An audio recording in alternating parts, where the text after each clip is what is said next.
The morning sun filtered weakly through the blinds of Courtroom 4B, casting pale stripes of light across the polished wooden benches.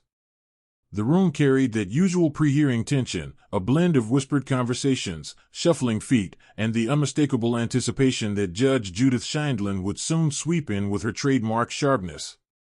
Those who had appeared before her knew well that she wasted no words, no time, and absolutely no patience on nonsense. In the front row sat Melissa Rowan, a 34-year-old single mother whose weary eyes and clenched jaw hinted at years of both struggle and endurance. She kept one protective hand on her purse, and inside her purse was an envelope, thin, white, and far more powerful than it appeared. Not because of what was written on it, but because of what it represented: truth, leverage, and a last resort she hoped she wouldn't have to use. To her right sat her ex-partner, Derek Lane, a man who embodied quiet arrogance.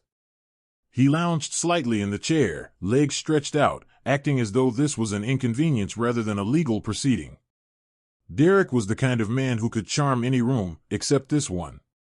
Not today. His swagger had faded somewhat when he saw the cameras and heard rumors that this wasn't going to be an ordinary small claim squabble.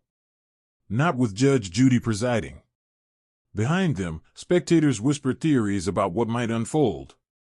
Some recognized Melissa from the waiting area. She had looked nervous, pacing, rehearsing something under her breath.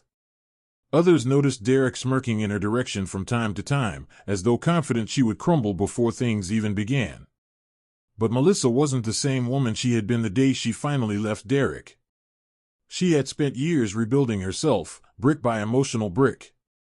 She learned how to stand tall even when her voice shook. Today, however, her voice wouldn't shake. She wouldn't allow it. At precisely 9:03 a.m., the bailiff stepped forward and called out his familiar line. All rise. Judge Judith Scheindlin presiding. Everyone stood. The door opened. And in walked Judge Judy, focused, unyielding, and radiating that magnetic authority that made even the boldest defendants shrink slightly in their seats. She climbed the steps to her bench without looking left or right, placed her glasses on the bridge of her nose, and surveyed the courtroom. You may be seated, she said, her tone crisp enough to slice the air. A wave of movement swept through the room as everyone sat. Judy looked down at the file in front of her. We have the case of Rowan versus Lane, she announced, her voice calm but laced with the underlying energy of someone already ready for battle. It says here this is a dispute regarding unpaid childcare expenses, breach of personal agreement, and alleged intimidation. Ms. Rowan, you're the plaintiff. Mr. Lane, the defendant. Let's begin. She shifted her attention to Melissa. Ms. Rowan, state your claim. Melissa inhaled slowly before speaking. Your Honor, I'm here today because Mr. Lane owes me money for expenses related to our son, medical bills, school supplies, transportation, and more. We had an agreement. He knows he did. But he hasn't paid a single dollar in months. Every time I try to resolve things, he either ignores me or tries to intimidate me into dropping the issue. Derek scoffed and shook his head, but Judge Judy held up one sharp finger in his direction. Don't speak until you're spoken to, Mr. Lane. You'll get your turn. Melissa continued. I've tried to handle this respectfully. I've tried not to escalate anything. But I'm exhausted. I'm raising our son alone. I'm working 2 jobs. And while I'm doing everything I can, she gestured toward Derek, acts like none of this matters. Judge Judy studied Melissa for a moment. Do you have documentation to support these claims? Yes, ma'am, Melissa said, reaching into her purse. Everything is in here. But then she paused. Her fingers brushed the envelope, the thin, white one containing information she never wanted to use but was fully prepared to. She didn't pull it out yet. Instead, she laid a separate folder of receipts and records on the podium. Judge Judy looked through them, flipping pages quickly. These appear legitimate. Mr. Lane, is there a reason you haven't contributed to your child's needs? Derek leaned forward, feigning indignation. Your Honor, I don't owe her anything. She exaggerates. She always does. And she's trying to make me look like a bad father because she can't handle life without drama. Judge Judy's eyes narrowed. Sir, don't insult my intelligence. The documentation speaks clearly. Do you have evidence to support your claim that you don't owe her anything? He shrugged. I didn't keep receipts. But she knows she's lying. Melissa's jaw tightened. And, Derek added with a smirk she wanted to slap off his face, she only brought this to court because she likes attention. Judge Judy leaned back slightly, assessing him like a lion deciding whether to pounce. Let me make something very clear to you, Mr. Lane. Women don't come into my courtroom seeking attention. They come seeking justice. And this woman, she pointed toward Melissa, brought documentation while you apparently brought only attitude. Snickers rose from the gallery. Derek's face reddened. Melissa lowered her eyes briefly, half from embarrassment, half from relief. This was the first time in a long while someone had fully, openly stood up for her. Judge Judy then turned to Melissa again. Ms. Rowan, tell me more about the intimidation you mentioned. This was it. The question Melissa had hoped wouldn't come. Not yet. But she couldn't avoid it. This was the part of her life she had tucked away in shadows for years, hoping it would lose its power. It never quite did. She swallowed. Your Honor, every time I ask him to pay what he owes, he tells me he'll take care of it, but never does. And when I push harder, he gets very aggressive. Verbally. Threatening to make things difficult for me. Telling me I should stop asking before I regret it. Derek raised his hands. Oh, come on. Judge Judy's voice boomed. Not another word. Silence. Melissa steadied herself. And last month, he told me that if I ever took him to court, he'd ruin me. Judge Judy's face hardened like stone. She turned slowly toward Derek. Is that true? Derek laughed nervously. She's twisting everything. I never said that. She's dramatic. She always has been. Judge Judy didn't look away from him. Let me tell you something, sir. When people lie to me, it doesn't take long for me to know it. So choose your next words carefully. Derek straightened up, suddenly aware he was losing control. Your Honor, she's just trying to punish me. Melissa felt her heartbeat in her throat. Enough was enough. She reached into her purse. Her fingers trembled slightly, but her resolve didn't. She pulled out the white envelope. For a second, the courtroom held its breath. She placed it on the podium in full view of Judge Judy. This, Melissa said quietly, is something I hoped I would never have to use. Something I've kept hidden for years. But if I open my mouth about what's inside this envelope, everything changes. Derek's face drained of color instantly. Judge Judy's eyebrows lifted. What exactly is in that envelope, Ms. Rowan? Melissa held the envelope with both hands, gripping it like a lifeline. Your Honor, she said, voice firm now, I can end this, all of this, with one phone call. Gasps fluttered through the courtroom. Judge Judy's posture shifted. Not shocked, but sharply alert. She leaned in, studying both Melissa's expression and Derek's reaction. And why, Judge Judy asked slowly, would a single phone call end everything? Melissa's eyes met hers with unwavering clarity. Because I know things about him, things he never wanted anyone to know. I have evidence. And if I make that call, people with authority, real authority, will be involved. And his life will not look the same afterward. Judge Judy's courtroom fell into a heavy silence, the kind that thickened the air and glued everyone to their seats.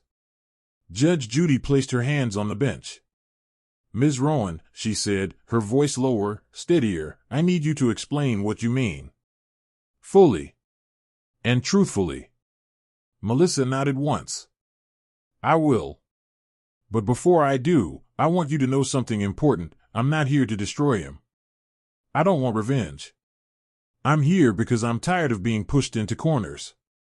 I'm tired of being scared. And I'm tired of doing everything for a child we both created while he acts like none of it matters. Judge Judy studied Melissa's trembling but determined hands, then glanced at Derek, who was suddenly sweating. "Ms. Rowan," Judge Judy said, "open the envelope." And with that single command, the courtroom braced for impact. The envelope sat on the podium like a ticking device, silent but explosive. Every eye in the room settled on it, including Judge Judy's, sharp, assessing, unblinking. The air inside the courtroom grew heavy, that kind of stillness that feels like it's pressing against your skin. Melissa inhaled deeply, almost as if preparing herself for impact. With steady fingers, she broke the seal of the envelope and slipped out several folded sheets of paper and a small USB drive taped to the inside flap.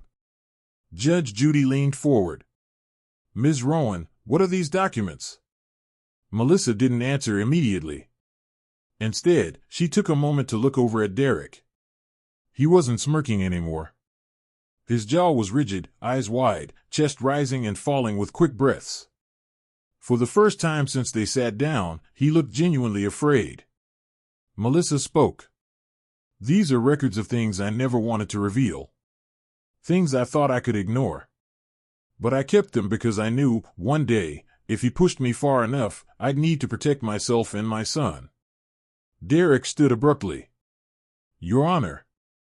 Judge Judy slammed her hand on the bench. "Sit down.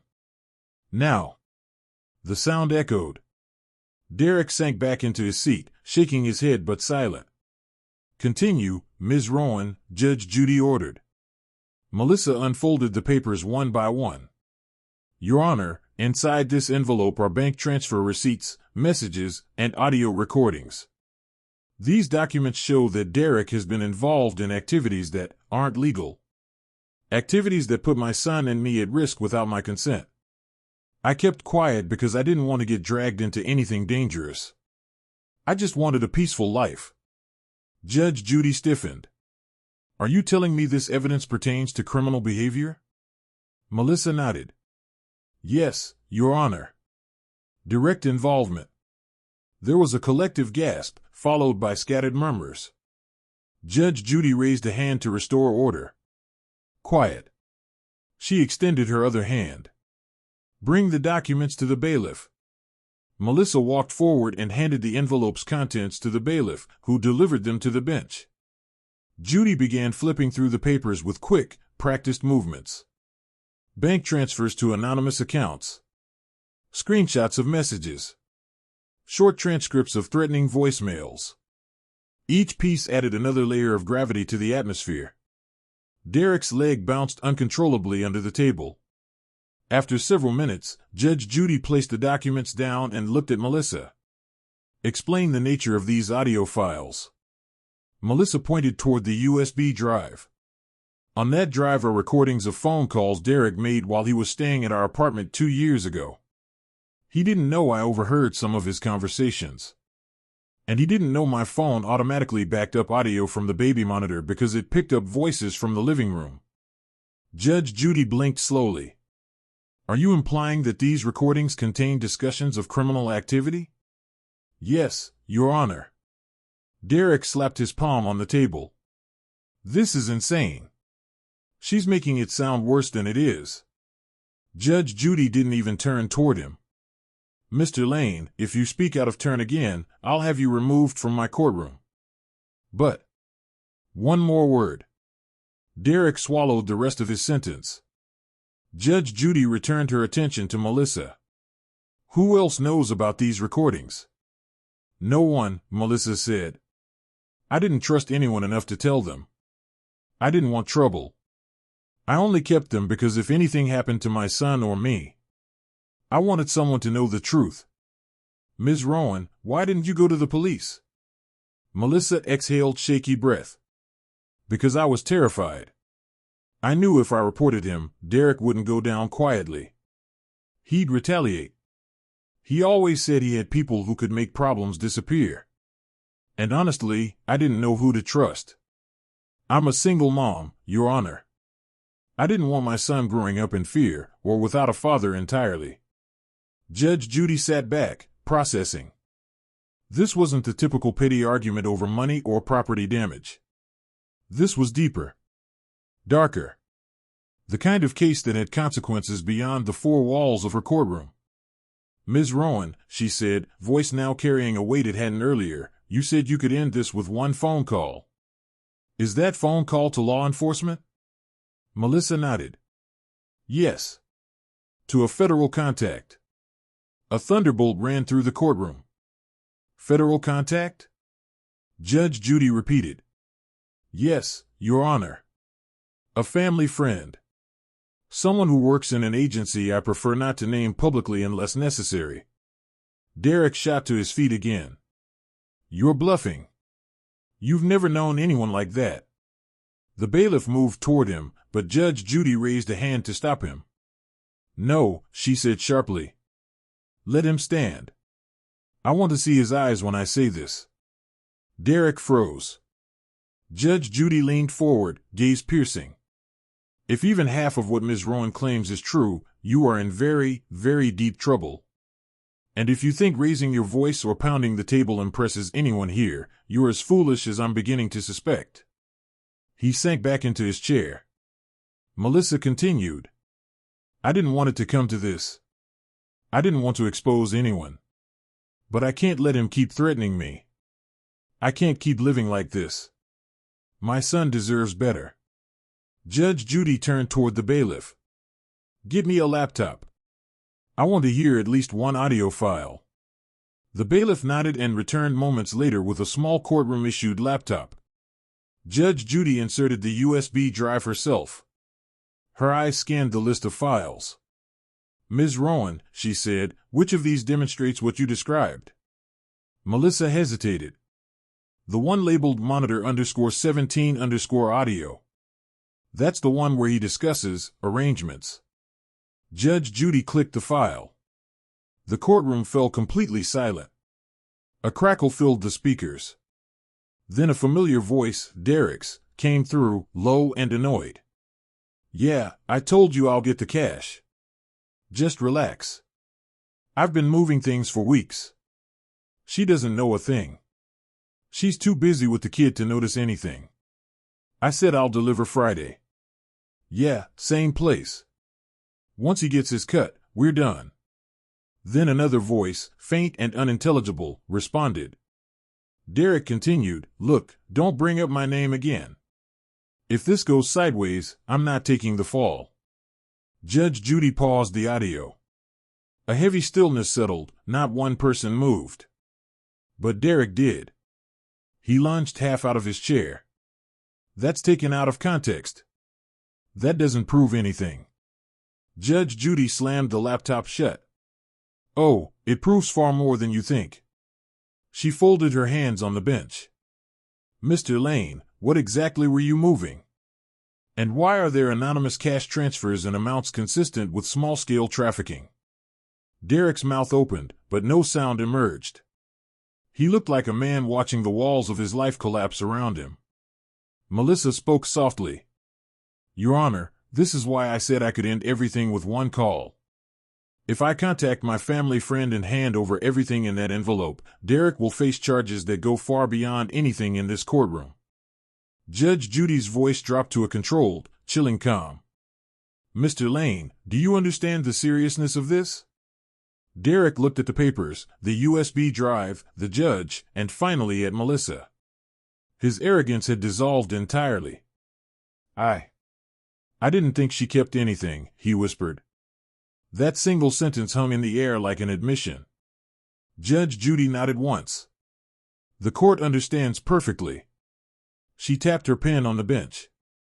"This case is no longer simply about unpaid child expenses. I now have reason to believe there are matters of criminal interest documented here. While I do not handle criminal prosecution in this courtroom, I will decide what to do with this evidence." Melissa felt tears prick her eyes, not of fear, but of release. For years, she had carried a burden she never wanted. And now, it wasn't hers alone anymore. Judge Judy took a long breath. "Before I proceed, Ms. Rowan, I have one question." Melissa looked up. "Why now? Why today, after all these years, have you chosen to reveal this?" Melissa didn't need time to think.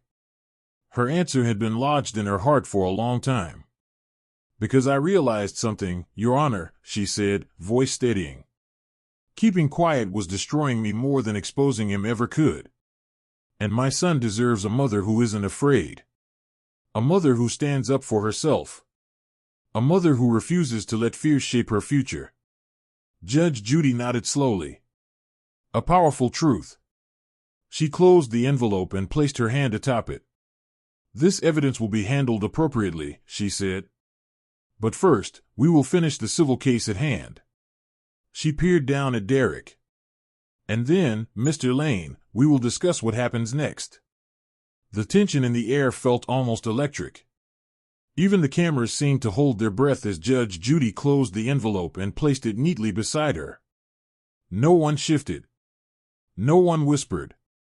The courtroom felt as though it had been sealed in a bubble, suspended between what had already been revealed and what was about to unfold. Judge Judy folded her hands. "Now," she said calmly, "we will resume with the civil portion of this case. After that, I will determine how to proceed with the additional material provided." Melissa nodded. Derek stared at the floor, his confidence now replaced with something raw and terrified. "Ms. Rowan," Judge Judy continued, "your documentation for expenses is valid and thorough. I find you credible. Mr. Lane has provided no evidence to support his claims. Therefore, I will be ruling in your favor for the financial portion." Derek's head jerked up. "Your Honor, please." Judge Judy held up her hand like a stop sign. "Don't. You've wasted enough of this court's time." "But I don't have the money," Derek said weakly. I can't pay that." "That is no longer my problem," she replied crisply. "Your responsibility to your child is non-negotiable. The judgment will be entered today. You will be required to pay the total amount owed." Melissa exhaled, relief washing over her. She wasn't celebrating, far from it. This wasn't the kind of victory that brought joy. But it brought closure, and for her, that was something she had chased for a very long time. "Now," Judge Judy said as she closed the file, "we must address the more urgent matter. The evidence Ms. Rowan has submitted is deeply concerning. This is no longer simply a family issue." Derek's voice cracked. "Please don't. I'll fix everything. I'll pay. I'll do whatever she wants." "Mr. Lane," Judge Judy snapped, "I do not negotiate with fear or guilt. Nor do I tolerate coercion. And the fact you're suddenly willing to cooperate now that your actions have been exposed tells me everything I need to know." Melissa's eyes stung. She looked down, clenching her hands to steady herself. Judge Judy turned back to her. "Ms. Rowan, from what I understand, you've held onto this evidence for years. You've stayed silent out of fear, self-protection, and to shield your child. I want to commend your courage in coming forward today." Melissa nodded, grateful but overwhelmed. The judge continued. "The question now is whether you wish for this evidence to be forwarded to the appropriate authorities." Silence. Pure, weighted silence. Melissa's hand drifted toward her phone inside her purse, where she kept the number she swore she'd never call unless absolutely necessary. A number that could change everything in an instant. She drew in a slow breath. "Your Honor, with everything that's happened, I think it's time." Derek's chair screeched against the floor as he lurched forward. "Melissa, no. Please. Please, don't do this."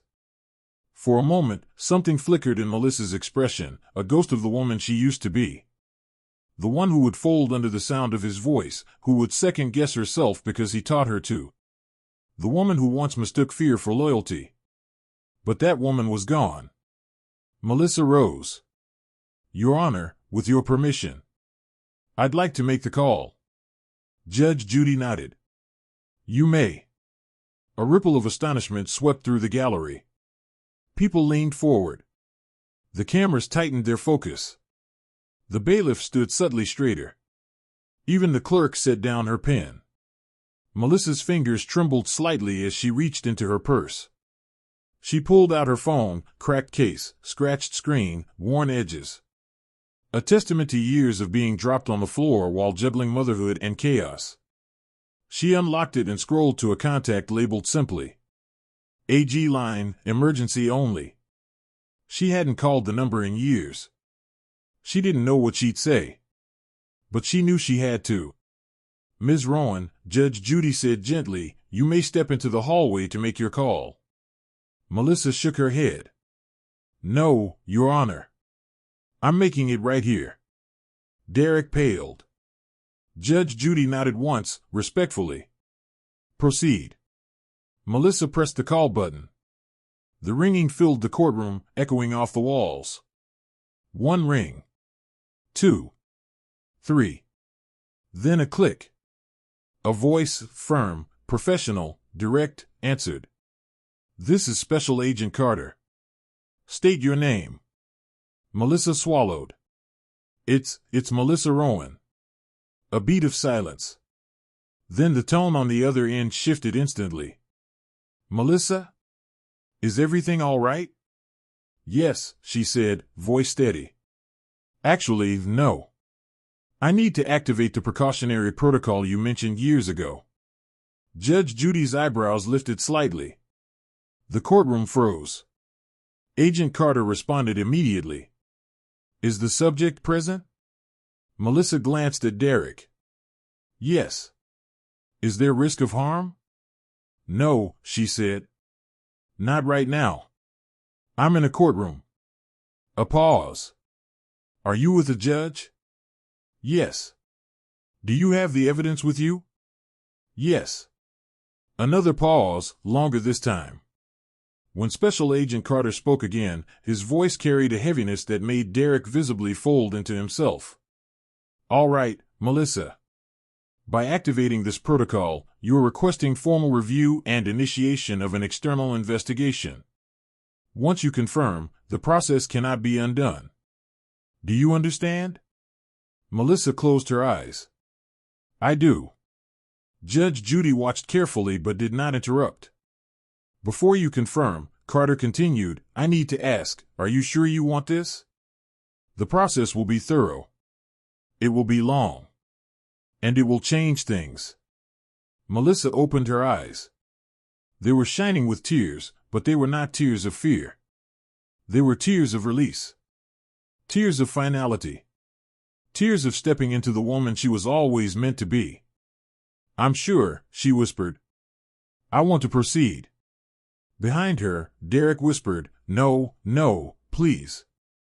Then I'll coordinate with the local field office, Carter said. We'll send a team to retrieve the materials within the hour. Judge Judy leaned forward and spoke loudly enough for the phone to pick up. This is Judge Judith Scheindlin. I can confirm the presence of documentary and audio evidence supporting potential illegal activity. It is secured in my courtroom. A brief shift of tone came through the speaker, respect, urgency. Judge Scheindlin, thank you. We'll handle this carefully. The call ended. Melissa lowered the phone. Her hands were still trembling, but something in her posture had changed. She stood taller. Stronger. Lighter. Judge Judy exhaled, folded her arms, and looked Derek dead in the eye. Well, Mr. Lane, she said, it appears your day has taken a turn. Derek's voice sounded hollow. You're ruining my life. Melissa turned toward him. When she spoke, her voice was calm, too calm for his comfort. You ruined it yourself. He looked as if her words physically struck him. Judge Judy straightened her papers. This court will be in recess for 10 minutes. After that, we will reconvene for final statements regarding the civil judgment. The additional evidence will be held pending federal retrieval. She banged the gavel once. Court is in recess. The room erupted into murmurs as soon as Judy stood. People leaned over to their neighbors, whispering everything from shock to admiration to disbelief. Melissa remained still. The bailiff approached her, speaking softly. Ma'am, are you okay? For the first time in years, Melissa answered without hesitation. Yes, she said. I think I finally am. As people shuffled out of the courtroom during recess, Derek remained seated, staring into nothing, hollow, defeated, unraveling. Whatever control he once had over Melissa, whatever power he thought he could wield, had dissolved into dust in front of a judge who saw straight through him and a woman who finally chose herself. Melissa walked toward the hallway, phone still in hand. She had expected fear, panic, guilt, something heavy.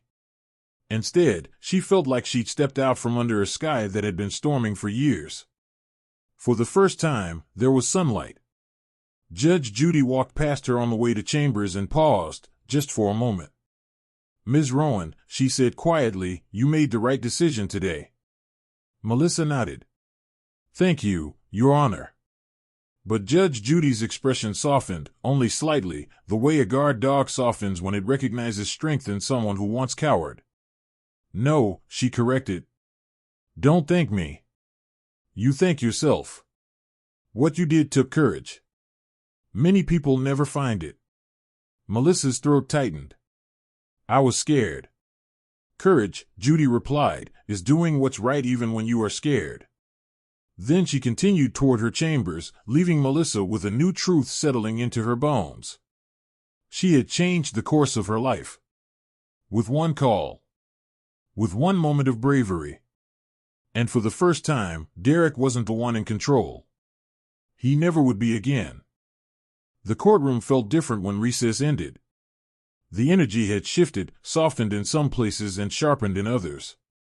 Whispers faded as Judge Judy returned and took her seat with that unmistakable presence, authoritative, unshaken, ready to bring closure to what had become one of the most emotionally charged cases the room had ever seen. "Be seated," she said, her voice steady. Melissa sat down slowly, her hands folded in her lap. Derek, pale and hollow-eyed, avoided looking at anyone, even his own attorney, who had appeared during the brief recess and now stood awkwardly beside him, unsure where to begin. Judge Judy tapped her pen lightly. "This court will come back to order. Before we conclude, I will give both parties an opportunity to make final statements related solely to the civil matter. After that, I will issue the final instructions." She turned to Melissa first. "Ms. Rowan, do you have anything further you wish to say?" Melissa took a breath. The room waited. "Yes, Your Honor," she said, standing. "I want to say something, not for the money, not because of the recordings, not because of anything that's already happened. I want to say this as a mother." Judge Judy nodded. Melissa continued. "I've spent years trying to keep the peace. Years staying quiet to avoid conflict. Years making excuses. Years teaching myself to stay small so Derek wouldn't explode at me. I thought I was helping my son by hiding the hard parts of our life. But now I know I wasn't protecting him. I was teaching him to accept the wrong things." She steadied herself. "I want my son to grow up knowing that standing up for yourself is not a crime. That telling the truth is not something to be afraid of. I want him to learn honesty, courage, and responsibility. And today, I finally showed him what that looks like." The courtroom was silent. Melissa's voice softened. "All I ever wanted was for Derek to be a father to our son. A real one. But I can't want that enough for both of us. And I can't let fear raise my child." Judge Judy lowered her gaze respectfully. "Thank you, Ms. Rowan." She turned to Derek. "Mr. Lane, you may speak." Derek rose slowly, gripping the edge of the podium as though trying to anchor himself in a world suddenly shifting under his feet. "Your Honor," his voice cracked. "I know I've made mistakes." Judge Judy kept her expression unreadable. "I know I messed up," he continued. "But I'm not a bad person. I made decisions I thought I had to make. I never meant to hurt her. And I never meant to get in this deep." His voice grew quieter. I didn't think she'd actually use the evidence. I thought she still cared." Melissa closed her eyes. The words stung, not because they were cruel, but because they exposed the truth she had already accepted. Derek never understood what love was. He mistook possession for affection, control for commitment. Judge Judy cleared her throat gently. Mr. Lane, caring for someone does not mean becoming collateral damage in their poor decisions. He nodded, defeated. I know. She continued, and if you had truly cared for Ms. Rowan or your child, you would have taken responsibility long before you were forced to. His shoulders slumped. He had no answer. Judge Judy leaned forward and clasped her hands together. I will now deliver my final ruling. The room shifted again, everyone straightening, bracing. First, regarding the civil case, judgment is entered in favor of the plaintiff, Ms. Rowan, and the full amount of her submitted expenses. Payment is to be made immediately. Any failure to comply will result in additional legal consequences. Derek's attorney nodded stiffly. Secondly, she continued, regarding the evidence of potential criminal activity, the materials submitted by Ms. Rowan will remain secured until they are retrieved by federal agents. This court will not interfere with their investigation, but we will fully support their efforts. She looked directly at Derek. Mr. Lane, if the contents of these recordings and documents are verified, and I have no doubt they will be, you should prepare yourself for a long legal process in the criminal system. The words fell like bricks. Derek swallowed hard. I understand. Melissa glanced at him. He looked smaller, stripped of the arrogance that had once made him seem 10 feet tall. Now, he was simply a man confronting the consequences of his choices. Judge Judy continued, before we adjourn, I will say this, it is rare in my courtroom to see someone come in burdened by years of fear and walk out lighter. Ms. Rowan, you have shown strength today. Your honesty may have saved not only yourself, but possibly even Mr. Lane from a path of deeper destruction. Derek's head snapped up, surprised. Judge Judy softened, only slightly. Sometimes the truth, painful as it is the only thing that forces someone to confront themselves. She turned back to Melissa. And sometimes, speaking that truth is the bravest act a person can do. Melissa felt something warm swell in her chest, recognition, validation, maybe even hope. Judge Judy lifted her gavel. This matter is concluded. Court is adjourned. She struck the gavel. A sound that marked an ending. A sound that marked a beginning. The courtroom buzzed with murmurs as everyone stood. Some people gave Melissa small smiles, nods of respect. Others whispered in awe about what they had witnessed. The story would be told far beyond these walls. As Derek was escorted out with his attorney, he looked back once. Not with anger. Not with hatred. But with the raw, quiet realization that the person he once controlled had finally stepped into her own power, and there was nothing he could do to pull her back. Melissa didn't look away. She wasn't cruel. But she wasn't afraid either. Outside the courtroom, the air felt different. Fresher. Lighter. The weight she had carried for years, the fear, the secrecy, the shame, seemed to loosen its grip. For the first time in so long, Melissa felt like she could breathe. She waited in the hallway for a moment, trying to absorb everything that had just happened. As she leaned against the wall, her phone buzzed. A message. From Agent Carter. Team on the way. Stay available. You did the right thing. Melissa stared at the screen. Her hands trembled, not from fear, but from the enormity of the moment. She had done it. She had protected her son. She had protected herself. And she had chosen truth over fear. A small voice spoke behind her. Mom?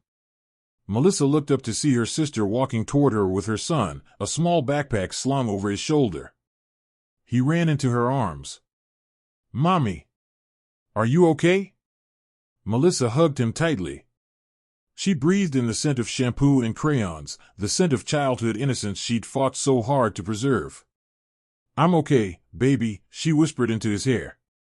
I'm more than okay. Her sister placed a hand on her shoulder. So, how did it go? Melissa looked at her son, then back at her sister. It's over, she said softly.